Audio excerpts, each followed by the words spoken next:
1 2 3 audio ఓకేనా? Yeah.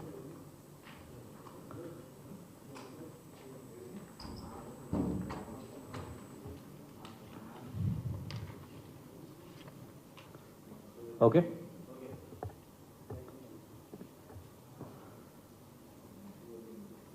అందరికీ నమస్కారం. గత కొన్ని రోజులుగా మరి భారతీయ జనతా పార్టీ వాళ్ళు ఈ పార్లమెంట్ ఎన్నికల దృష్ట్యా మరి ఈ పార్లమెంట్ ఎలక్షన్స్లో బీఆర్ఎస్ రోల్ విషయం మీద బాగా మాట్లాడుతున్నారు. ఎలక్షన్ అనగానే ఫస్ట్ ఆతృత, ఓట్ల కోసం ఆకలి భారతీయ జనతా పార్టీలో కనబడుతుంది. వాళ్ళు పనిచేసేదే ఎలక్షన్ టు ఎలక్షన్. ఇప్పుడేదో విజయం సాధించినట్టు వాళ్ళు రాజకీయ యాత్ర కూడా చేపడుతున్నారు. అయితే ఈ 10 సంవత్సరాలు వాళ్ళు కేంద్రంలో ఉండి భారతీయ జనతా పార్టీ విభజన చట్టంలో ఉన్న హామీలు కానివ్వండి, కనీసం ఇప్పుడన్నా తెలంగాణ కోసం ఏమైనా చేస్తారా? ఈ ఫ్యాగ్ ఎండ్లో వాళ్ళ సెకండ్ టర్మ్ ఇప్పుడు ఇంకొన్ని రోజులు అయితే ఎండింగ్, ఇంకో వారం 10 రోజులు ఎలక్షన్ కోడ్ అని మొత్తం మీడియాలలో కూడా వస్తున్నది. ఒక యాంటిసిపేషన్ ఉన్నది, ఎలక్షన్ కోడ్ రాబోతున్నది లోక్సభ కోసము అనేది. మరి కనీసం ఇప్పుడన్నా ఎలాంటి కార్యక్రమాన్ని చేపడతారా అని అంటే అది వదిలేసి ఆల్రెడీ ఇమీడియట్గా ఎలక్షన్ మోడ్లో పడ్డారు. పోనీ రాష్ట్రంలో ఉన్న కాంగ్రెస్ ఏమన్నా అడుగుతుందా అంటే మొన్న కేంద్ర బడ్జెట్లో ఏం లేదు మోదీ గారు ఎందుకు వస్తలేరు అనేది కూడా కనీసం రాష్ట్ర ప్రభుత్వం ఒక మాట కూడా అడగదు. ఇన్ఫ్యాక్ట్ దారుణం ఏంటంటే గౌరవ ముఖ్యమంత్రి రేవంత్ రెడ్డి గారు, ఇరిగేషన్ శాఖ మంత్రి ఉత్తమ్ కుమార్ రెడ్డి గారు కేంద్ర ప్రభుత్వాన్ని వెళ్ళి పాలమూరు రంగారెడ్డి ప్రాజెక్టుకు జాతీయ హోదా అని అడిగితే వాళ్ళు జాతీయ హోదా ఇస్తలేము అంటే ఒప్పుకొని వచ్చేసారు. వీళ్ళు ఏదో ప్యాకేజు ఏదో అని చెప్పారు. పోనీ ఆ ప్యాకేజ్ వస్తుందా అంటే అది తెలియదు. పసుపు బోర్డు అని అక్టోబర్లో మోదీ గారు చెప్పారు. ఇవాళ వరకు మరి కనీసం దానికి ఒక శంకుస్థాపనో ఒక కొబ్బరికాయ కొట్టుడో అది ఎక్కడ వస్తుందో కూడా స్పష్టంగా ఎవరికి తెలియదు. లాస్ట్ టైం గౌరవ ప్రధానమంత్రి గారు నరేంద్ర మోదీ గారు తెలంగాణ రాష్ట్రానికి వచ్చింది 26 నవంబర్ 27 నవంబర్ ఎన్నికల ప్రచారం కోసం. ఇవాళకి 3 నెలలు నరేంద్ర మోదీ గారు ఈ రాష్ట్రానికి వచ్చి ఇంకో 10 రోజులు అయితే ఎలక్షన్ కోడ్ వస్తుంది. ఎలక్షన్ కోడ్ ముందు వచ్చి ఏమి కొబ్బరికాయ కొడతారో ఏం డ్రామా చేస్తారో తెలియదు. కానీ అదే ఒక్కసారి మనము ఈ 3 నెలల్లో నరేంద్ర మోదీ గారు ఏం చేశారు అనేది తెలంగాణ సమాజం ఆలోచించాల్సిన అవసరం ఉన్నది. ఎందుకంటే ఈ 3 నెలలు నరేంద్ర మోదీ గారు భారతీయ జనతా పార్టీ కేంద్రం ఏం చేసింది అని ఆలోచిస్తే భారతీయ జనతా పార్టీకి ఎవ్వరు కూడా ఒక్క ఓటు కూడా వేయరు. వాళ్లకు నైతికంగా ఒక ఓటు అడిగే హక్కు కూడా ఉండదు. గత 3 నెలల్లో నరేంద్ర మోదీ గారు దేశవ్యాప్తంగా మొత్తం 18 రాష్ట్రాలు ఇంక్లూడింగ్ టెరిటరీస్, యూనియన్ టెరిటరీస్, వాటిలో ఇది అధికారిక కార్యక్రమాలు ప్రెస్ ఇన్ఫర్మేషన్ బ్యూరో ద్వారా ప్రధానమంత్రి కార్యాలయం నుంచి రిలీజ్ చేసిన అధికారిక కార్యక్రమాలు చూస్తే 18 డిసెంబర్న 19,150 కోట్లు ఉత్తరప్రదేశ్లో కార్యక్రమాలు చేపట్టారు నరేంద్ర మోదీ గారు. ప్రత్యేకంగా నరేంద్ర మోదీ గారు రిలీజ్ చేసిన ఇవి 30 డిసెంబర్న 15,700 కోట్లు అయోధ్య కోసం అక్కడ కార్యక్రమాలు మొదలుపెట్టిండ్రు.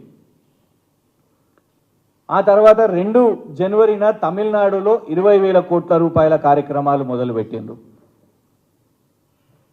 3 జనవరిన 1,150 కోట్లు లక్షద్వీప్లో నరేంద్ర మోదీ గారి ప్రభుత్వం మొదలుపెట్టిన కార్యక్రమాలు. 12 జనవరిన మహారాష్ట్రలో 12,700 కోట్లు మహారాష్ట్రలో కార్యక్రమాలు మొదలుపెట్టిండ్రు. కోచిలో కేరళలో 17 జనవరిన న్యూ డ్రై డాక్, ఇట్లా ఎన్నో కార్యక్రమాలు 4,000 కోట్ల కార్యక్రమాలు కేరళలో మొదలుపెట్టిండ్రు. 19 జనవరిన మహారాష్ట్రలో 2,000 కోట్ల రూపాయల కార్యక్రమాలు అక్కడ మొదలుపెట్టిండ్రు. 25 జనవరిన ఉత్తరప్రదేశ్లో 19,100 కోట్లు 19,100 crores ఇంటిగ్రేటెడ్ ఇండస్ట్రియల్ టౌన్షిప్ కూడా ఉత్తరప్రదేశ్లో మొదలుపెట్టిండ్రు. 3 ఫిబ్రవరిన ఒడిశాలో 68,000 కోట్ల కార్యక్రమాలు నరేంద్ర మోదీ గారు మొదలుపెట్టిండ్రు. 4 ఫిబ్రవరిన అస్సాంలో 3,400 కోట్ల కార్యక్రమాలు, అక్కడ స్పోర్ట్స్ అండ్ మెడికల్ ఇన్ఫ్రాస్ట్రక్చర్ కోసం 3,400 కోట్లు. 6 ఫిబ్రవరిన 1,330 కోట్లు గోవాలో కూడా భారతీయ జనతా పార్టీ వాళ్ళ రాష్ట్ర ప్రభుత్వం ఉన్నదిగా, అక్కడ national institute of water sports అని కూడా అక్కడ కార్యక్రమం మొదలుపెట్టిండ్రు. 11 ఫిబ్రవరిన మధ్యప్రదేశ్లో 7,300 కోట్ల రూపాయల కార్యక్రమాలు మొదలుపెట్టిండ్రు. 16 ఫిబ్రవరిన 9,750 కోట్ల రూపాయల కార్యక్రమాలు శంకుస్థాపనలు హర్యానాలో మొదలుపెట్టిండ్రు. అక్కడ అనుభవ్ కేంద్ర అని ఎక్స్పెరిమెంటల్ మ్యూజియం ఒకటి ఓపెన్ చేయడం జరిగింది నరేంద్ర మోదీ గారు. 20 ఫిబ్రవరిన మరి ఆంధ్రప్రదేశ్లో మన పొరుగు రాష్ట్రం పక్క రాష్ట్రం అక్కడ ఐఐఎం కానివ్వండి, ఐఐటిడిఎం వైజాగ్లో ఐఐఎం మనం కూడా డిమాండ్ చేసినాం, ఎన్నోసార్లు రిక్వెస్ట్ చేసినాం. మేము ప్రభుత్వంలో ఉన్నప్పుడు మా మంత్రివర్యులు ఎన్నోసార్లు ముఖ్యమంత్రి హోదాలో కేసీఆర్ గారు, మంత్రుల హోదాలో కేటీఆర్ గారు, హరీష్ రావు గారు చాలామంది కూడా పోయి కోరడం జరిగింది, కానీ మనకు రాలేదు. ఐఐఎం విశాఖపట్నం, ఐఐఎం ఐఐటిడిఎం కర్నూలులో, ఐఐటి తిరుపతిలో ఆంధ్రప్రదేశ్లో ఓపెనింగ్స్ చేసిండ్రు. అదే 20 ఫిబ్రవరిన జమ్మూ అండ్ కాశ్మీర్లో 32,000 కోట్లతో అక్కడ కార్యక్రమాలు చేపట్టడం జరిగింది.